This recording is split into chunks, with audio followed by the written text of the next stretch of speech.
তোমারই গর্ভে জন্ম আমি নেব, আমি দ্বিতীয়বার এসে উদয় হব পূর্বে, ঈশান কোণে অস্ত যাব পশ্চিমে। নবদ্বীপের বৈষ্ণব সাহিত্যিক ছিলেন ক্ষেত্রচাঁদ, তার বৈষ্ণব পদাবলীটা পড়বেন, পাতাটা আমার এই মুহূর্তে মনে নাই। সেখানে নবদ্বীপের বৈষ্ণব সাহিত্যিক বলছেন মহাপ্রভুর মুখনিসৃত কথা। মহাপ্রভু ভক্তদের কাছে গিয়ে বলছে, তোমরা কেঁদো না, এই মতো হবে আরো 2 অবতার, কীর্তনে আনন্দে মাতাবো আবার। নিত্যানন্দকে বললেন, এ নাম নয় রে নিতাই, আরো নাম আছে, এই নামে নিয়ে যাবে সেই নামের কাছে। ভাগবত কিবা প্রমাণ নয়, 10 অবতারের শেষ অবতার এই কল্কি অবতার হয়। মৎস্যরূপে তুমি জলে প্রলয় বিরহ, কূর্মরূপে তুমি সব জীবের আধার, হয়গ্রীব রূপে করলে বেদের উদ্ধার, আদি দৈত্য 2 মধু কৈটব সংহার। ওমা, বাড়ি চলে যাচ্ছেন? কত দূরে বাড়ি? অনেকটা দূর, আমাদের থেকেও দূর। আমরা এখান থেকে ট্রেন ধরবো, শেওড়াপুলি নামবো, ট্রেন ধরবো ব্যান্ডেলে নামবো, ট্রেন ধরবো নৈহাটি নামবো, নৈহাটির থেকে আবার 1.5 ঘন্টা যাব শান্তিপুর। তা এর থেকে যদি বেশি দূর হও তাহলে যাও।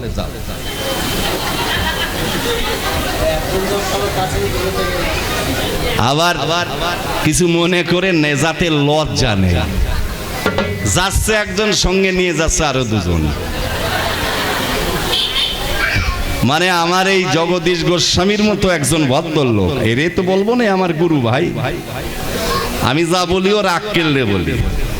এইরকম এক ভদ্রলোক, ওর বাবা বলছে, ও জগদীশ, জীবনে তো কোনোদিন পুরী ধামে যেতে পারলাম না, জগন্নাথ দেবের লীলা ক্ষেত্র, তা তুই একটু আমাদের কম পয়সায় পুরী নিয়ে যাবি?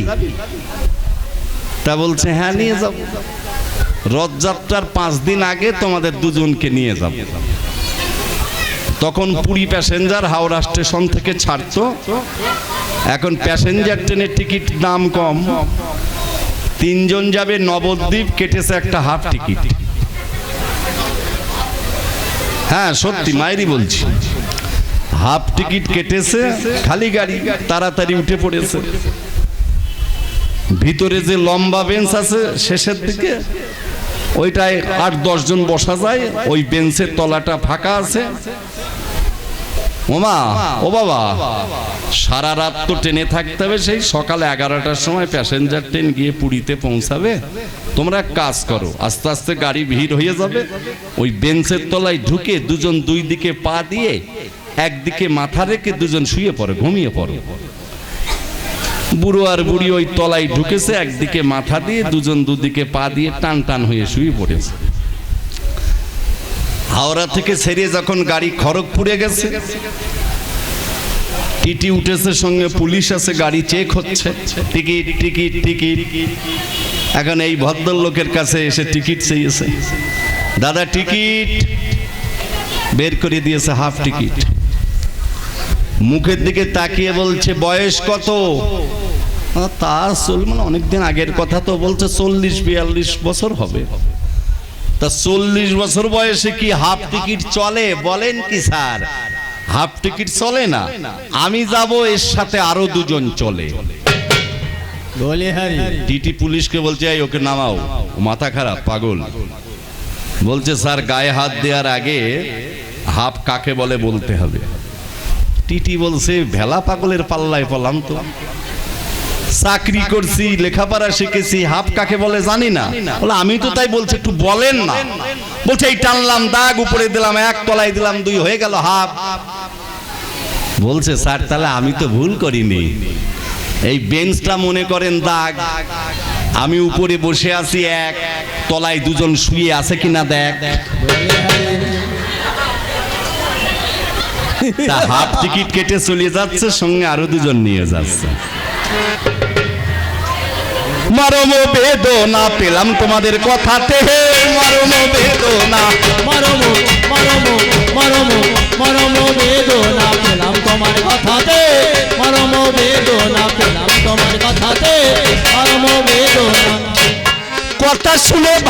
মনে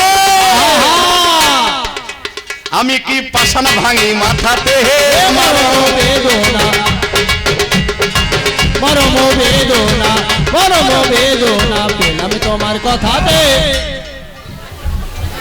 না থাক, ও সব জগৎ ঘেটে ঘুটে এই ঘাটে এসে ঠেকেছি মা।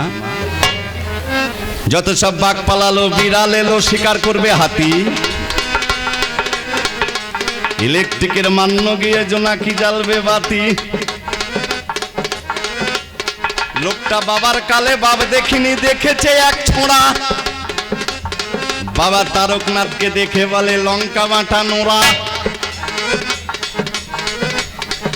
আপনারা হাসেন, ওর গান শুনে আমার একটা কাশিও লাগে না। শোনেন ভাগবত কি বলছে ডক্টর মহানামৃত। মৎস্যরূপে তুমি জলে প্রলয় বিরহ, কূর্মরূপে তুমি সব জীবের আধার, হয়গ্রীব রূপে করলে বেদের উদ্ধার, আদি মধুদ কৈটব্য নিঃসঙ্গ সাহার। বলির ছলা পূর্ব বামন রূপা হই, পরশুরাম অবতারে নিক্ষত্রিয়ময়, রামচন্দ্র রূপে করলে রাবণকে সংহার, হলধর রূপেতে করলে অনন্ত বিহার, নারদ রূপে বীণা ধরে করলে মধুর গান, ব্যাস রূপে করেছ সব শাস্ত্রের ব্যাখ্যান, বৌদ্ধ রূপে স্বধর্ম করেছ প্রকাশ, ম্লেচ্ছগণে কল্কি রূপে ঠাকুর করিবেন বিনাশ। ভাগবতের শেষের দিক থেকে 23টা পাতা বাদ দিয়ে ভিতরে আসলেই এই 10 অবতারের শেষ অবতার কল্কি অবতার ঠাকুর অনুকূলচন্দ্রের কথা পাবেন। প্রথমবারে আর বেশি দেরি করব না। এখনো যারা আমার ঠাকুরকে গ্রহণ করলেন না, আর গ্রহণ করেছেন যারা, শুনে যান আপনারা। আত্মীয় স্বজন, পাড়া প্রতিবেশী, বন্ধু বান্ধব যেন একজনও বাকি না থাকে। কেউ যেন বলতে না পারে কই আমার কাছে তো সে ঠাকুরের কথা বলনি। হাত জোর করে, মাথা নত করে আমার দয়ালের কথা মানুষের দ্বারে দ্বারে পৌঁছে দেব। একজন ভেজাল ঘি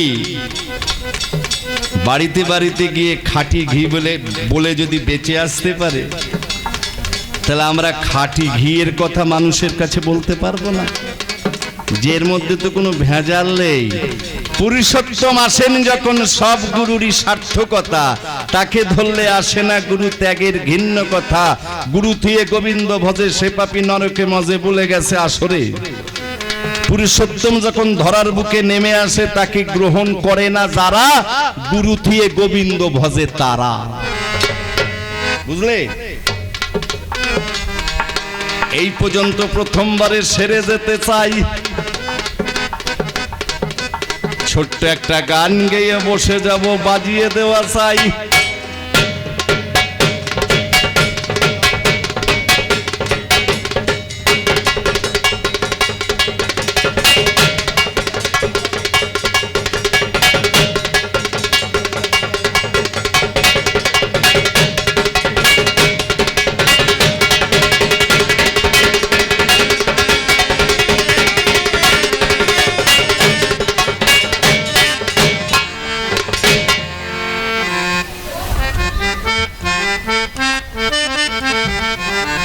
আমার মন চলো যাই, ঘুরে আসি।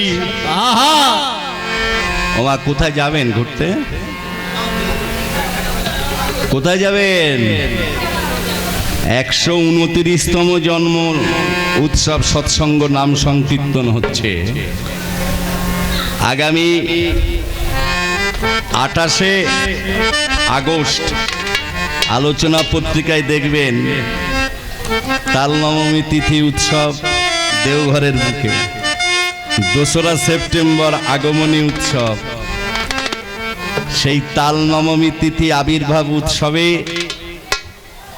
আমরা যারা নদিয়া জেলার মানুষ, আলোচনা পত্রিকাতেও আছে, একদিনের আনন্দবাজারের দায়িত্ব নদিয়া জেলার উপরে আছে। আলোচনা পত্রিকাটা দেখে নেবেন। হ্যাঁ, সরি 28 নয়, 30 আগস্ট। 30 আগস্ট আর আগমনী হচ্ছে 2রা সেপ্টেম্বর। আর সেটা এই অধমের উপরে পড়েছে মাত্র 25,000 টাকা। আমি জানি ঠাকুরের দয়ায় হয়ে যাবে। মানুষ আপন, টাকা পর, যত পারিস মানুষ ধর। তাহলে সেই উৎসবে আমি সবাইকে অনুরোধ করছি দেওঘরে যাবে। আহা, মন চলো যাই ঘুরে আসি, মন চলো যাই ঘুরে আসি, মন চলো যাই ঘুরে আসি, মন চলো যায়, মন চলো যায়, মন চলো যায় ঘুরে আসি। যে দেশে নাই জন্ম মৃত্যু, যে দেশে নাই জন্ম মৃত্যু, যে দেশে নাই জন্ম মৃত্যু, যেথায় বাস করে শ্যাম কালো শশী। মন চলো যাই ঘুরে আসি, মন চলো যাই ঘুরে আসি। ছিলাম কোন দেশ, এলাম কোন দেশ, আহা, কবে সেই দেশে করিব প্রবেশ। সেদিন আসা যাওয়া হবে গো শেষ, আসা যাওয়া হবে গো শেষ, আসা যাওয়া হবে গো শেষ। শুনবো বসে শ্যামের বাঁশি। মন চলো যাই ঘুরে আসি, মন চলো যাই ঘুরে আসি, মন চলো যাই, মন চলো যাই ঘুরে আসি। জীবাত্মা আর পরমাত্মা হলে পারে একই আত্মা, সেটাই থাকবে না আর হাসি কান্না, থাকবে না আর হাসে কান্না।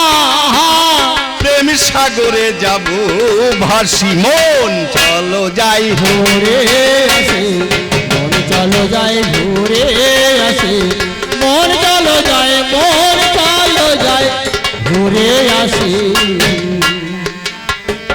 ছেড়ে দিয়ে ছল চাতুরি,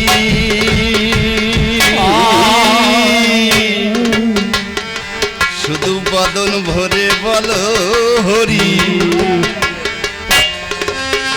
ছেড়ে দিয়ে ছল চাতুরি, মনরে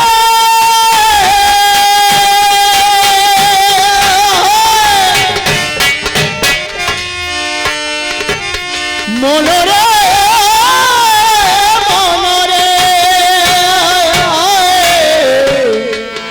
বদন ভরে বলো হরি। অনায়াসে দেবে পারি, অনায়াসে দেবে পারে, অনায়াসে দেবে পারি, যদি তাকে একবার ভালোবাসি। মন চলো যাই ঘুরে আসি, মন চলো যাই ঘুরে আসি, মন চলো যাই, মন চলো যাই ঘুরে আসি। পরেশের নাই কোনো আশা, সদ্গুরুর চরণ ভরসা। মিটে যাবে সকলেই আশা, মিটে যাবে সকল আশা, মিটে যাবে সকল আশা, কেটে যাবে মায়ার ফাঁসি। মন চলো যাই ঘুরে আসি, মন চলো যাই ঘুরে আসি, মন চলো যাই, মন চলো যাই ঘুরে আসি। যাক, তবে বেশি কথায় আর আমি বলবো না। প্রথমবারে সেরে গেলাম আমার গহনা। দীক্ষা নিতে যারা বাকি আছেন তাই কমিটির সাথে যোগাযোগ করা চাই। পুরুষোত্তম আসেন যখন সব গুরুর সার্থকতা, তাকে ধরলে আসে না গুরু ত্যাগের ঘৃণ্য কথা।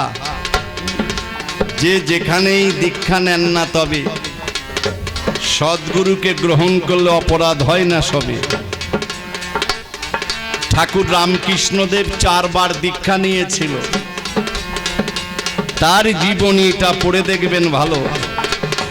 প্রথমে রামভক্ত সাধুর কাছে দীক্ষা নেয়, দ্বিতীয়বার মুসলমান মতে তিনি মুরিদ হয়, তৃতীয়বার দীক্ষা নিয়েছিলেন মা ভৈরবীর কাছে, চতুর্থবারে গেছে তোতাপুরীর কাছে। এই তোতাপুরী ঠাকুরকে পরমহংস টাইটেল দেয়। এই সূত্র ধরে ঠাকুর অনুকূলচন্দ্র কয়, ভ্রমর যদি একটা ফুল ছেড়ে অন্য ফুলে যায়, যে ফুলে মধু পাবে সেই ফুলে বসে ভ্রমর মধু খায়, তাতে ভ্রমরের কোনো অপরাধ নাই। সেই জন্যে সদ্গুরুকে গ্রহণ করলে তবে জীবনের সব পিপাসা মিটে যাবে। এই পর্যন্ত প্রথমবারে করলাম সমাপন। মায়েরা দান নুরুধ্বনি, সবাই বলেন বন্দে পুরুষোত্তম।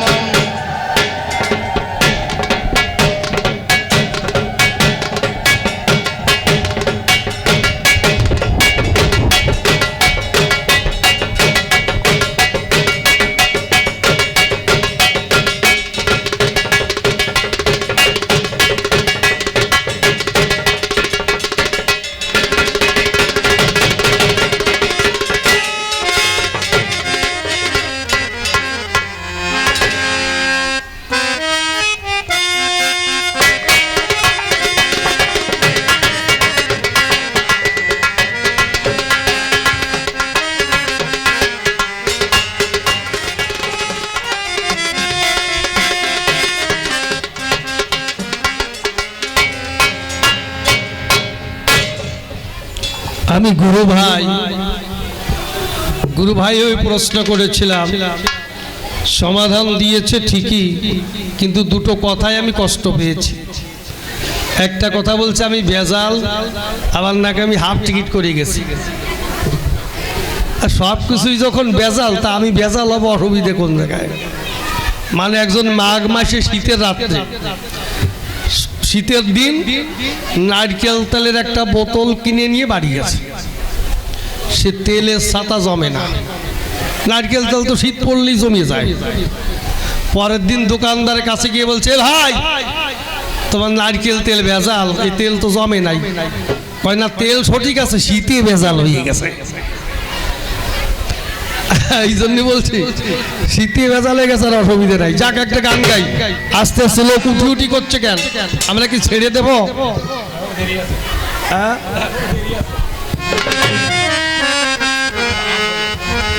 আমাদের কিন্তু হয় নাই, কোন সময় ছাড়বো তা ঠিক নাই। আমি হাফ টিকিট আলা মানুষ। একটা গান আগে গিয়ে নেই। জীবন ভরে দেখলি রে ভাই এই তো দুনিয়া, জীবন ভরে দেখলি রে ভাই এই তো দুনিয়া, জীবন ভরে দেখলি রে ভাই এই তো দুনিয়া, জীবন ভরে দেখলি রে ভাই এই তো দুনিয়া। ও কেবল যাই যাই বলে, যাই যাই বলে, কেবল যাই যাই বলে উঠেছে, যাই যাই বলে উঠেছে বল আকার বাতার ধনিয়া। আরে তো দুনিয়া, জীবন ভরে দেখলি রে তুই এই তো দুনিয়া, জীবন ভরে দেখলি রে তুই এই তো দুনিয়া।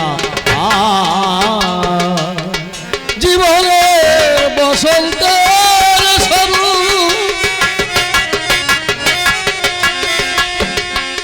মুছে গেছে তোর সংসারের সংঘাতে পড়ে হলো না তোর হলো না তোর ও তুই বুঝলি না রে ওরে যাব, বলে না রে ওরে হব, বুঝলি না রে ওরে যাব, দেখিয়া আর শুনিয়া। আরে তো দুনিয়ায় জীবন ভরে বুঝলি রে তুই তো দুনিয়ায়, জীবন ভরে দেখলি রে তুই এই তো দুনিয়া।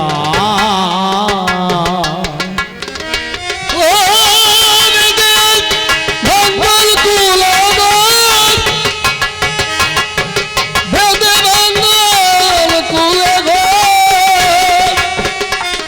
ভুলে আছো পরাত্মা, কত ভাঙ্গে কত গড়ে এই না নদীর চর।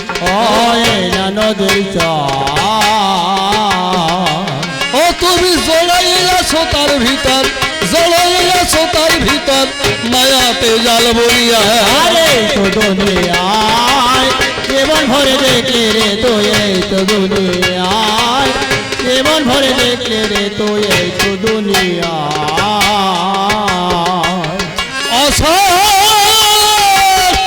অসরে ভুলে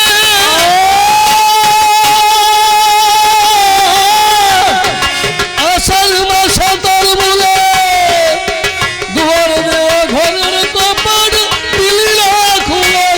ও দিলি না খুলে। ও তুই বসে আসা নদীর কোলে, বসে আসা নদীর কোলে, দিন গেল ঢেউ গনিয়া। আরে তো দুনিয়ায় জীবন ভরে দেখলে রে তুই, এই তো দুনিয়ায়।